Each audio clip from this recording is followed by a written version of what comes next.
Əmək şəraiti və stajına görə həmçinin uşaqlı qadınlar və azad edilən ərazilərdə işləyən mütəxəssislərə verilən əlavə məzuniyyətlə bağlı yeni qaydalar tətbiq ediləcək.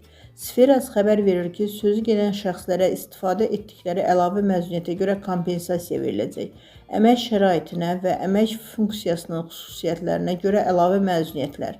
Yeraltı işlərdə çalışan, əmək şəraiti zərərli və ağır, habelə əmək funksiyası yüksək həssaslıq, həyəcan, zehni və fiziki gərginliklə bağlı olan işçilərə əməyin şəraitinə və əmək funksiyasının xüsusiyyətlərinə görə müddəti 6 təqvim günündən az olmayan əlavə məzuniyyətlər verilir. Əmək stajına görə əlavə məzuniyyətlər. Əmək stajından asılı olaraq işçilərə 5 ildən 10 ilədək əmək stajı olduqda 2 təqvim günü, 10 ildən 15 ilədək əmək stajı olduqda 4 təqvim günü, 15 ildən çox əmək stajı olduqda 6 təqvim günü müddətində əlavə məzuniyyət verilir. Uşaqlı qadınların əlavə məzuniyyətləri. Əsas və əlavə məzuniyyətlərin müddətində asılı olmayaraq 14 yaşınadək 2 uşağı olan qadınlara 2 təqvim günü, bu yaşadək 3 və daha çox uşağı olan və ya əlilliyi olan uşağı olan qadınlara isə 5 təqvim günü müddətində əlavə məzuniyyət verilir.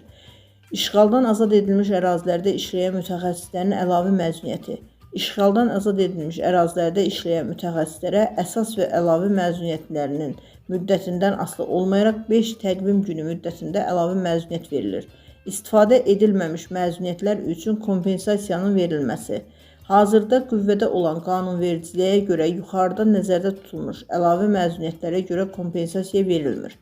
Yeni qərara əsasən isə yuxarıdakı abzasdakı müddəa, bərabərlik və normativ hüquqi aktların haqq ədalətə əsaslanması prinsiplərinin tələbləri ilə uyğunsuzluq təşkil etdiyinə və ödənişli əmək məzuniyyəti hüququnu qeyri-mütənasib şəkildə məhdudlaşdırdığına görə onun tətbiqi dayandırılacaq.